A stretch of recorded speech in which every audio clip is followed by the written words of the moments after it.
Audio Jungle.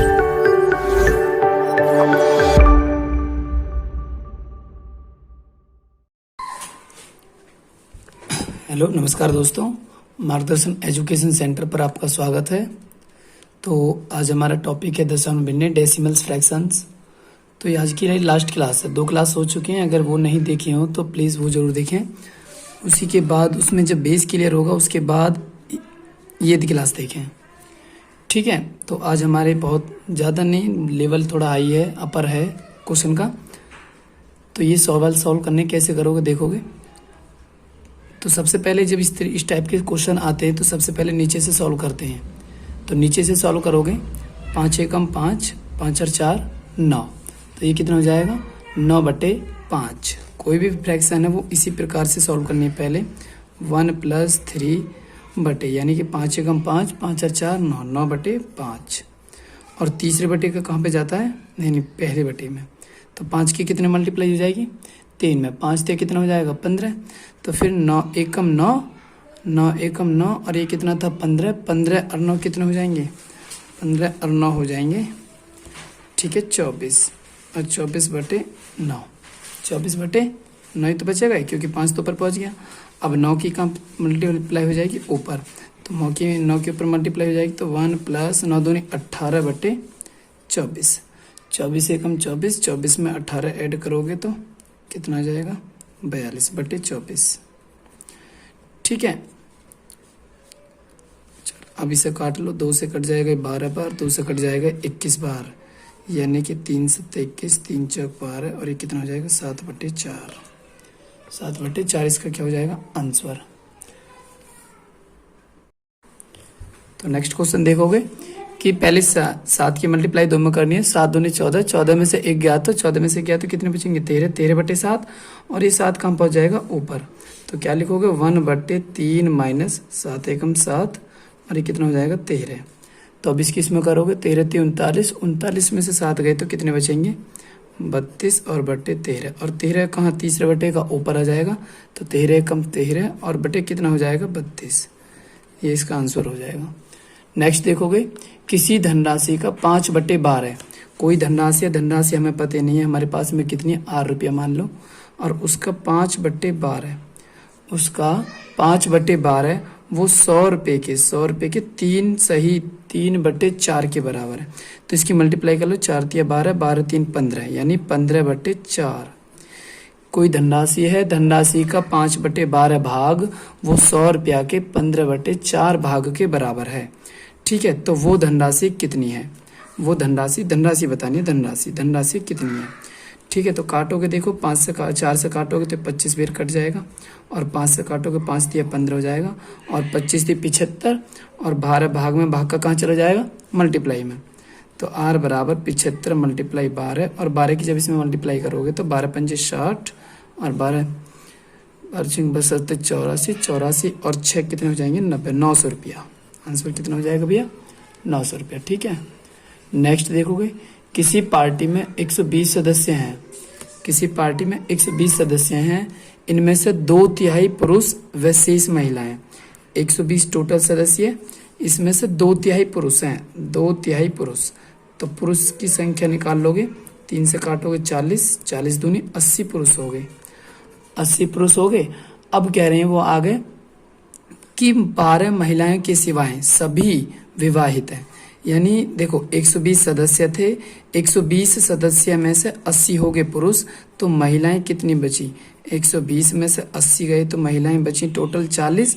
अब वो कह रहा है कि 12 महिलाएं के सिवाय सभी सदस्य विवाहित हैं। तो 12 महिला तो विवाहित होगी, मतलब 12 महिला तो विवाहित नहीं है, लेकिन कितनी महिलाएं विवाहित है, तो इसमें से 12 माइनस कर दोगे, और 40 में से 12 गए तो कितने बचेंगे 28, 28 महिलाएं विवाहित हैं। विवाहित कितनी नहीं है, ये कह रहा है 12 महिलाएं के सिवाय सभी सदस्य विवाहित हैं, यानी 12 महिलाएं विवाहित नहीं है, बाकी सभी क्या है, बाकी सभी विवाहित हैं। तो वो कह रहा है मैरिड वुमेन्स कितनी है 28। नेक्स्ट देखोगे निखिल के धन का 1/4, निखिल के धन का 1/4 योगेश के धन का 1/6 के बराबर है। कोई निखिल है, निखिल के पास में कुछ राशि थी, कुछ राशि का उसका 1/4 भाग, और योगेश के छठे भागी वो 1/6 भाग के बराबर है। तो भैया n ऐसे ही रहेगा ही, और y मल्टीप्लाई में मल्टीप्लाई का जाएगा डिवाइड में, और ये 4 हो जाएगा ऊपर, 4 एकम 4, और बटे कितना हो जाएगा 6। ठीक है, मत काटो, कोई दिक्कत नहीं है।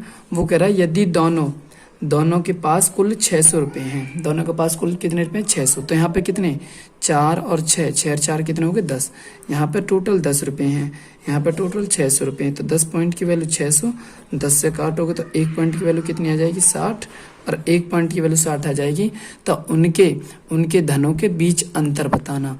अंतर योगेश का 6 धन है और निखिल का 4 धन है, तो अंतर कितना आया, अंतर आ गया 2 रुपये का, और 1 पॉइंट की वैल्यू 60 रुपये, तो 2 पॉइंट की वैल्यू कितनी हो जाएगी, 2 पॉइंट की वैल्यू हो जाएगी 120 रुपये, 120 अंतर आ गया दोनों के धन का।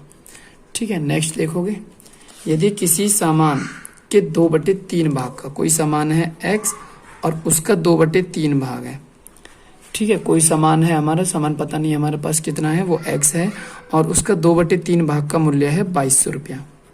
कितने रुपये 2200 रुपये। तो वो कह रहा है उसके 3/11 भाग का मूल्य क्या होगा। 2 से काटोगे तो 11 बार, और ये डिवाइड का किस में चला जाएगा, मल्टीप्लाई में।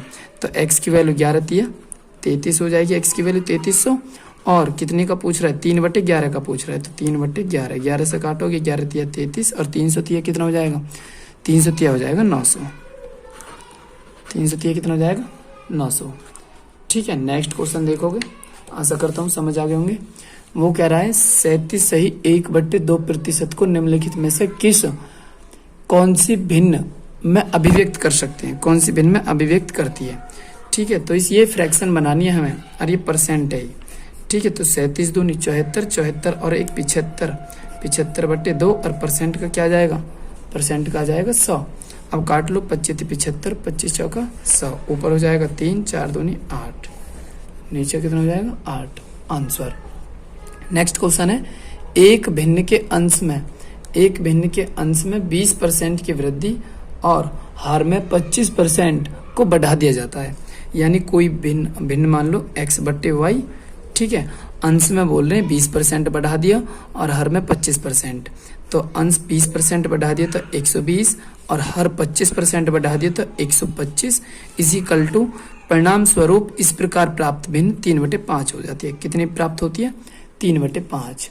काट लो इसे, 5 से काटोगे इसे तो 25 बार कटेगा, 3 से काटोगे इसे 40 बार कटेगा, 5 पंजे 25, 5 8 40, और ये 5 कहाँ पहुँच जाएगा, 5 पहुँच जाएगा ऊपर, और ये कहाँ जाएगा, ये 8 आ जाएगा नीचे, तो 5/8 आंसर। ठीक, 5/8 आंसर।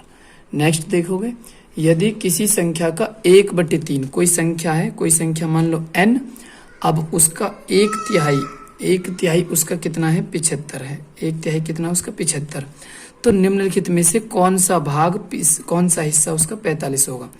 तो भैया कोई संख्या थी, संख्या का 1/3 75 है, तो डिवाइड का कहाँ चला जाएगा, मल्टीप्लाई में, तो 75 × 3, तो कितना हो जाएगा 3 पंजे 15, 3 7 21 और 1 22, 225 हो जाएगा। अब वो कह रहा कौन सा भाग उसका 45 है, यानी कि 225 का मान लो x भाग है 45, 225 का x भाग है 45, 225 मल्टीप्लाई का किस में आ जाएगा, डिवाइड में, 45/225, यानी 45 एकम 45, 45 पंजे 225, 1/5 उत्तर। ठीक है, आशा करता हूँ समझ आ गया होगा। टेरी रोज 1600 ml दूध पीती है, टेरी रोज 1600 ml यानी कि 1.6 लीटर दूध डेली पीती है। 4 सप्ताह में कितना दूध पी जाएगी, देखोगे ध्यानपूर्वक, डेली कितना पी रही है 1600 ml, और 4 सप्ताह में, 1 सप्ताह में 7 दिन होते हैं, 1 सप्ताह में 7 दिन, और 4 सप्ताह के लिए बोल दिए, और उसने वो पूछा है कितना दूध पिएगी, तो कितना दूध पिएगी वो लीटर में निकालना है। लीटर में निकालने के लिए 1000 का भाग कर दोगे, तो 2 जीरो से 2 जीरो कर लोगे। ठीक है, 16 सत्ते 112 है, 16 सत्ते 112 गुणा 4/10, 112 की 4 में गुणा कर लो, 12 चौक 48, यानी कि 448/10, और 10 का भाग करोगे तो 44.8 लीटर, 44.8 लीटर वो दूध पी जाएगी। ठीक है, नेक्स्ट क्वेश्चन देखोगे, 20 मीटर लंबे तार को 20 मीटर लंबा तार है। इस प्रकार दो भागों में विभक्त किया गया कि एक भाग की लंबाई दूसरे भाग की लंबाई की 2/3 गुनी है। कहने का मतलब फर्स्ट भाग जो था उसका 2 भागों में तोड़ा है ना वो 20 मीटर लंबा तार, तो फर्स्ट भाग की वो सेकंड भाग के 2/3 है। जो पहला भाग है वो दूसरे भाग का 2/3 है। तो सेकंड मल्टीप्लाई में, मल्टीप्लाई का कहाँ पे आ जाएगा, डिवाइड में, फर्स्ट अपॉन सेकंड और बराबर 2/3। वो कह रहा है तो लंबे टुकड़े की लंबाई कितनी है। यहाँ पे देखोगे, यहाँ पे पहला भाग कितना है 2 मीटर, यहाँ पे दूसरा भाग कितना है 3, तो 3 और 2 5, और यहाँ पे टोटल कितना है 20, तो 5 पॉइंट की वैल्यू कितनी होगी 20। 5 से काटोगे 5 चौक 20, 1 पॉइंट की वैल्यू कितनी होगी 4, 1 पॉइंट की वैल्यू 4 होगी। उसने पूछी है लंबे टुकड़े की लंबाई कितनी है, बड़े टुकड़े की लंबाई। तो बड़े टुकड़े की लंबाई देखोगे ध्यानपूर्वक, बड़े टुकड़ा कितना है 3 है, जब 1 पॉइंट की वैल्यू 4 है तो 3 पॉइंट की वैल्यू कितनी हो जाएगी 4 तिया 12, और छोटे टुकड़े की लंबाई कितनी हो जाएगी, 1 पॉइंट की वैल्यू 4 है तो 2 पॉइंट की वैल्यू कितनी हो जाएगी 8। उसने जौन से की पूछे वो बता दो, बड़े की पूछिए तो बड़ा ये हो जाएगा 12। ठीक है, आशा करता हूँ समझ आ गया हो। देखो मैं और एक छोटी सी बेसिक चीज़ बता दूँ तुम्हें, इनमें कन्फ्यूजन होता है। एक होता है 2/3/4, एक होता है 2/3/4, एक होता है 2/3/4/5। तो इनमें तीनों में कन्फ्यूजन होता है। तो देखोगे ध्यानपूर्वक, देखो जब ये यहाँ पे मैन बटा ये होता है, तो जब ये मैन बटा होता है तो इसकी इसमें मल्टीप्लाई हो जाएगी, 4 तिया 12, यानी कि 2/12 आंसर आ जाएगा। ठीक है, और जब ये मैन बटा ये हो, जब मैन बटा ये होता है तो इसकी मल्टीप्लाई हो जाएगी इसमें, 4 दूनी 8 और 8/3। ठीक है, इन दोनों में अंतर समझ लेना ध्यानपूर्वक। इसमें मैन बटा है ये, इसमें मैन बटा ये, तो भैया बार बार की मल्टीप्लाई, 5 दूनी 10 और 4 तिया 12। ठीक है, आशा करता हूँ समझ आई होगी। अगर समझ नहीं आई तो एक बार कमेंट कर जरूर बताना। ठीक है, वीडियो कैसी लगी, ठीक है, प्लीज़ लाइक और सब्सक्राइब करना ना भूलें और शेयर जरूर करें।